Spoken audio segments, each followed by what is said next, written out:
हाय दोस्तों। इस वीडियो में हम देखने वाले हैं वीरे के रेंडर सेटिंग्स। हर एक बंदा पूछते रहता है कि सर आपके रेंडर सेटिंग्स क्या है, मुझे उसकी आरपीएस फाइल दे दो।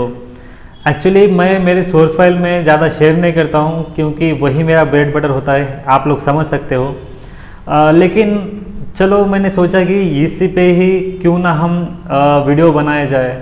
तो अच्छी बात यह है कि हम ये सेशन रेंडर सेटिंग का सेशन हम 2 वीडियोस में कवर करेंगे। आज हम देखेंगे रेंडर सेटिंग क्या होती है, एल्गोरिदम होता है वो कैसे काम करता है, ये चीज़ें हम इस वीडियो में देखेंगे। एंड अगले हफ्ते जो वीडियो आएगी उसमें हम देखेंगे कि प्रीव्यू रेंडर सेटिंग्स क्या होते हैं और प्रोडक्शन रेंडर सेटिंग्स क्या होते हैं।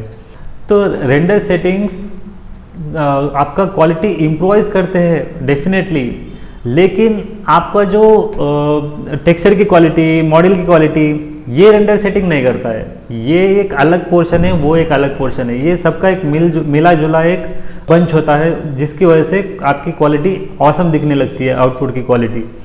तो याद रखिए कि रेंडर सेटिंग से आपका जो सपोज बहुत ही बेसिक मॉडल बनाया आपने और आपने रेंडर सेटिंग बहुत हाई रख दिया या फिर प्रोडक्शन रेंडर सेटिंग रख दिया और आप सोच रहे हो कि क्वालिटी अच्छा आ जाएगी, ऐसे नहीं होता है। ये मैंने जैसे पिछले वीडियो में कहा था कि composition, camera angle, post production का वर्क होता है, सभी चीज़ें इसमें छोटी मोटी चीज़ें मैटर करती है। हर एक छोटे छोटे पॉइंट से ये आपकी क्वालिटी आ जाती है। लेकिन फिर भी रेंडर सेटिंग आपको क्या करेंगे, आपकी जो क्वालिटी है वो डेफिनेटली इम्प्रोवाइज करेंगे।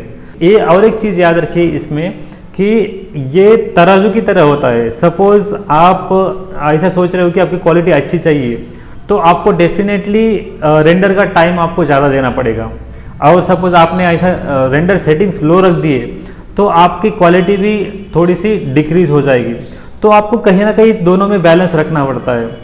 और एक चीज़ कि सपोज किसी का कॉन्फ़िगरेशन लो है तो वो भी चीज़ें मैटर करती है। एक्चुअली वही चीज़ें होती है इसको चलाने वाली, वो चीज़ें ही आपको बैलेंस करनी होती है इन रेंडर सेटिंग से।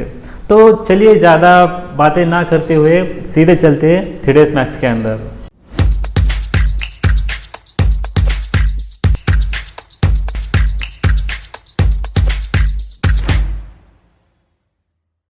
जैसे कि मैंने कहा कि रेंडर सेटिंग्स है वो आपके क्वालिटी को इम्प्रोवाइज करते हैं डेफिनेटली, लेकिन उतना टाइम भी लेते हैं। तो बहुत लोग पूछते हैं कि रेंडर टाइम कम होने के लिए क्या करना चाहिए। लेकिन दोस्तों मैं बताऊं आपको, ऐसा कोई जादुई तरीका नहीं है। हाँ, आपका जो कॉन्फ़िगरेशन है, आपका जो सीन है, उस पर डिपेंड करता है। तो एक मिला जुला तरीका होता है, तो वो आपको ध्यान में रखना है। तो सबसे पहले कॉमन टैब में सबसे इम्पॉर्टेंट चीज़ होती है आउटपुट साइज़।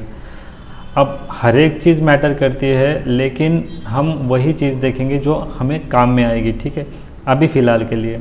तो आउटपुट साइज़ मैं खुद प्रीफर करता हूँ 3 to 4K के बीच में। 3K, अभी 4K आपको गूगल करना पड़ेगा तो उसका एग्जैक्ट रिजोल्यूशन आएगा, लेकिन मैं उतने डिटेल में नहीं जाता हूँ। मैं नॉर्मली सपोज जैसे 3000 to 4000 के बीच में इमेज रखता हूँ। तो वो क्वालिटी एक प्रोडक्शन क्वालिटी होती है और बहुत इनफ हो जाती है एक नॉर्मल इंडियन क्लाइंट के हिसाब से। प्रिंटेबल भी यूज़ कर सकते हो, एक बैनर की तरह भी यूज़ कर सकते हो, लेकिन आपको उसका फॉर्मेट अलग से देना होता है। जैसे आप जेपेग नहीं दे सकते हो प्रिंट के लिए, तो वो चीज़ें आपको वो एक अलग सेगमेंट है, ठीक है। तो हम उसका अभी बात नहीं करेंगे। ये होता है आउटपुट का साइज़। जैसे मैंने कहा कि 3 to 4K के बीच में मैं इसका आउटपुट का साइज़ लेता हूँ। तो आप देख सकते हैं यहाँ पे बहुत सारी डिफ़ॉल्ट ऑप्शंस भी है, आप खुद से भी कस्टम सेटिंग भी कर सकते हो, ठीक है। आप उसका रिजोल्यूशन एंड उसका कैमरे का सेटअप पूरा यहाँ पे आप ये कर सकते हो, सेट कर सकते हो, ठीक है। उसके बाद आता है, ठीक है, तो आप यहाँ से सेट कर सकते हो, ठीक है। आपको जो आउटपुट का साइज़ चाहिए आप यहाँ पे सेट कर सकते हो। उसके बाद आते हैं वीरे टैब में। तो फर्स्ट ऑप्शन होता है फ्रेम बफर, ठीक है। हम मैक्स का फ्रेम बफर यूज़ नहीं करेंगे, हम यूज़ करेंगे वीरे का फ्रेम बफर, जिसको हम VFB भी कहते हैं, ठीक है। तो VFB क्या होता है और मैक्स का जो फ्रेम बफर होता है उससे कहीं ज़्यादा बेटर होता है VFB। क्योंकि इसमें बहुत सारे ऑप्शंस दिए वाले होते हैं, बहुत सारे सेटिंग्स हैं, यहाँ पे आप देख सकते हो। हम यहाँ पे प्रोडक्शन करते वक्त भी हम इसका इस्तेमाल करते हैं और फाइनल आउटपुट करते वक्त भी हम इसको यूज़ कर सकते हैं। तो फ्रेम बफर काफ़ी एडवांस लेवल का फ्रेम बफर होता है, जो मैक्स के थ्रू आप डिफ़ॉल्ट के थ्रू आप नहीं कर सकते हो। उसके बाद आता है इसमें हम जैसे कि मैंने कहा था कि ये फ्रेम बफर एडवांस होता है, तो हम रिजोल्यूशन मैक्स के थ्रू ही लेंगे और इसमें ज़्यादा चेंज नहीं करेंगे, लेकिन हम वीरे फ्रेम बफर यूज़ करेंगे। इसमें दो चीज़ें होती है। फ्रेम बफर रेंडर होने के बाद जो आपका रेंडर होता है ना, ये सपोज़ आपका रेंडर हो गया है, अब इसे सेव करने के लिए आप यहाँ से भी डायरेक्टली सेव कर सकते हो, या फिर आप उससे रेंडर होने से पहले ही जब लगाना होता है रेंडर तभी आप इसको सेव कर सकते हो। अब नॉर्मली मैं यहाँ पे सेपरेट रेंडर चैनल सेव कर लेता हूँ, जो कि वीरे के एलिमेंट्स होते हैं, जैसे रिफ्लेक्शन, रिफ्रैक्शन, वो सब चीज़ें जो कि पोस्ट प्रोडक्शन में काम आती है। लेकिन आप रॉ फाइल भी जो होता है ना, वो भी आप सेव कर सकते हो और उस पर भी आप काम कर सकते हो, ठीक है।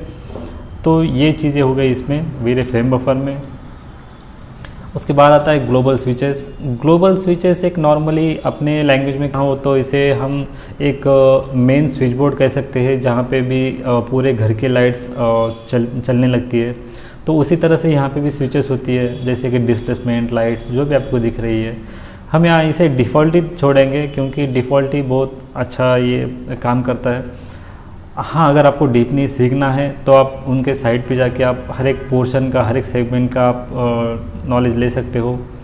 कुछ ये जैसे कि अडाप्टिव लाइट्स, अब ये एडवांस लेवल के यहाँ पे सेटिंग्स दिए वाले हैं और वो आपको स्मूथर इफेक्ट भी प्रोवाइड करते हैं। तो ये थे ग्लोबल स्विचेस। सपोज़ मेरा सीन में सपोज़ डिस्प्लेसमेंट दिया हुआ है और मुझे रियल टाइम में नहीं चाहिए, तो मैं इसे यहाँ से सिंपली ऑफ़ कर दूंगा, तो वो यहाँ पे डेफिनेटली ऑफ़ हो जाएंगे। तो वो चीज़ें आप देख लीजिए। उसके बाद आईपीआर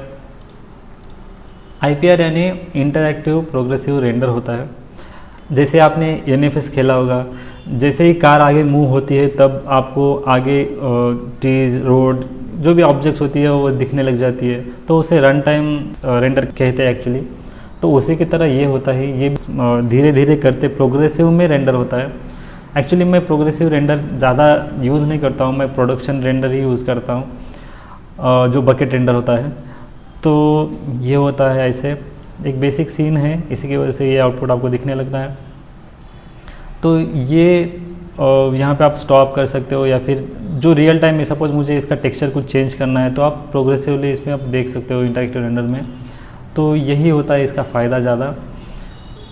हाँ, कुछ लोग प्रोग्रेसिव रेंडर भी प्रोडक्शन रेंडर बोल के भी यूज़ करते हैं, आप भी यूज़ कर सकते हो, लेकिन मैं इसका ज़्यादा फ़ैन नहीं हूँ। हाँ, कोरोना में हम इसे यूज़ करना पड़ता है। तो ये हो गया आईपीआर, ठीक है। हम इसमें ज़्यादा कुछ चेंज नहीं करेंगे। आप टेक्सचरिंग, लाइटिंग सेट करने के लिए, देखने के लिए वो आप आईपीआर यूज़ कर सकते हो। अगर सपोज़ आप प्रोग्रेसिव यूज़ कर रहे हो, बकेट यूज़ कर रहे हो, यहाँ पे ऑप्शन है आपको। एंड आप रेंडर मास्क भी कर सकते हो, जैसे कि सपोज़ मैं प्रोग्रेसिव करते करते मुझे ये कि इसी का टेक्सचर कुछ देखना है, सिलेक्शन में है, तो मैं इसे रेंडर मास्क करूँगा सिलेक्टेड, और जब आप देखोगे इस पर तो ओनली वही ऑब्जेक्ट वहाँ पे दिखने लगता है, जैसे देखिए, ठीक है। तो मैं यहाँ पे ज़्यादा छेड़छाड़ नहीं करता हूँ, मैं यहाँ पे डिफ़ॉल्ट सिंक फ़िल्टर यूज़ करता हूँ। आप चाहे तो आप यहाँ पे हर एक को लगा के देख सकते हो। ये क्या करते हैं, एक बेसिक फ़िल्टर्स होते हैं, इमेज के फ़िल्टर्स होते हैं। आपको रेंडर करते हो तो आपको एजेस में या फिर जो वहाँ पे कॉर्नर्स आते हैं वहाँ पे आपको डेफिनेटली ये समझ में आ जाएंगे कि क्या हो रहा है। तो आपको हर एक लगा के आप रेंडर करके देख लीजिए आप, ठीक है।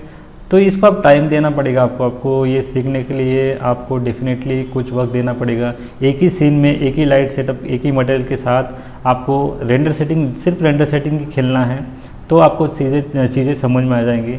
ऐसा नहीं कि सपोज़ आपने हर एक सीन अलग ले लिया और रेंडर सेटिंग एक लगा लिया, तो आपको उतना समझ में नहीं आएगा, ठीक है।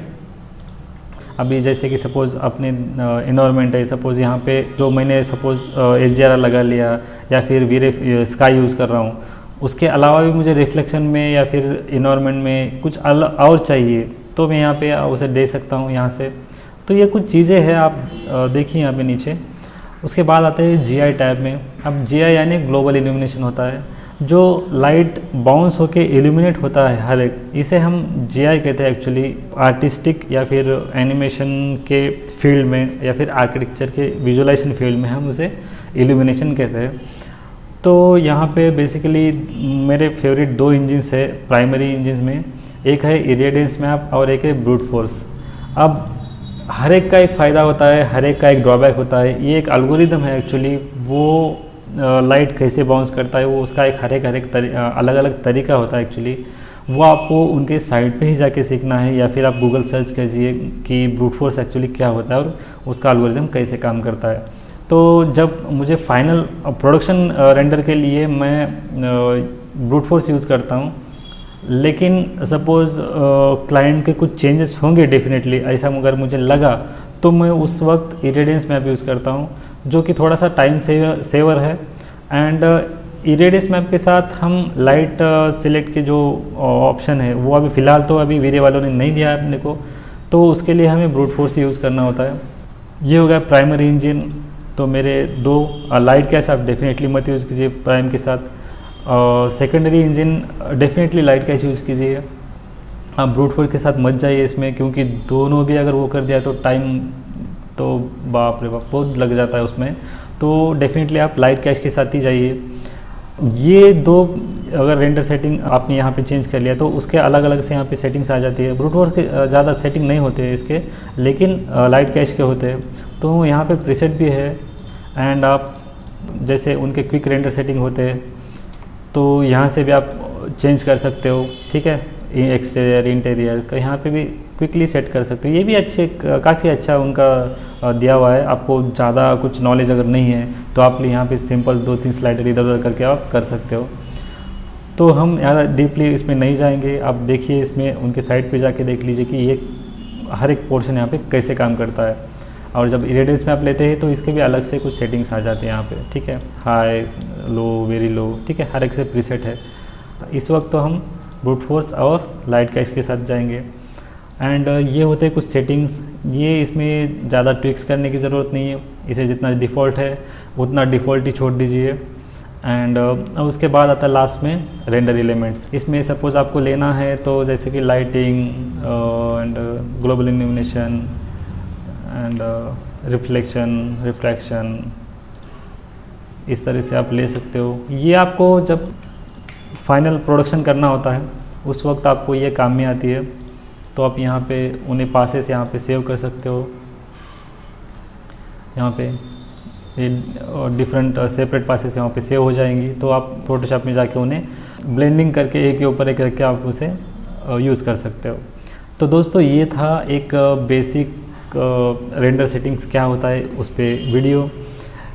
मुझे नीचे कमेंट करके बताइए कि ये आपको वीडियो कैसा लगा। तो मिलते हैं अगले वीडियो में।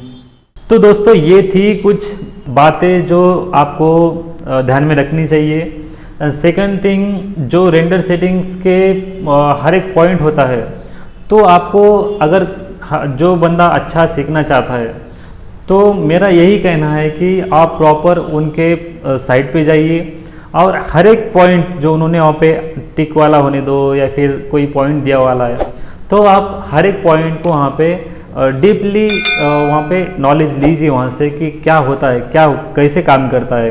ये जो एल्गोरिथम्स होते हैं, photon maps, irradiance maps, light cash, global illumination कैसे काम करता है, तो आपको ये हर एक चीज़ आपको वहाँ पे जाके सीखनी है, नॉलेज लेनी है वहाँ से कि ये प्रॉपर है क्या, तभी जाके आपको चीज़ें समझ में आ जाएगी। तो ये नहीं कि आपने एक ही रेंडर सेटिंग का फाइल जो है सेव कर लिया और हर एक को वही इस्तेमाल करेंगे, तो ये 60-70% काम करती है, नहीं ऐसे कुछ नहीं है। लेकिन मेरा यही मानना है कि आप सीन के हिसाब से, आपके क्वालिटी के हिसाब से, आपके सिस्टम के कॉन्फ़िगरेशन के हिसाब से आपको रखनी चाहिए डेफिनेटली। हाँ, अगर ये कोई क्लाइंट आपको अच्छा बजट दे रहा है, आपको लगता है कि आपको ये काम आपको क्वालिटी का देना चाहिए, तो डेफिनेटली आप टाइम को भूल जाके रात में सोते हुए रेंडर लगा के सो जाइए और सुबह तक जितना भी टाइम लगने दीजिए, लेकिन काम का आपका क्वालिटी डेफिनेटली आ जाएगा।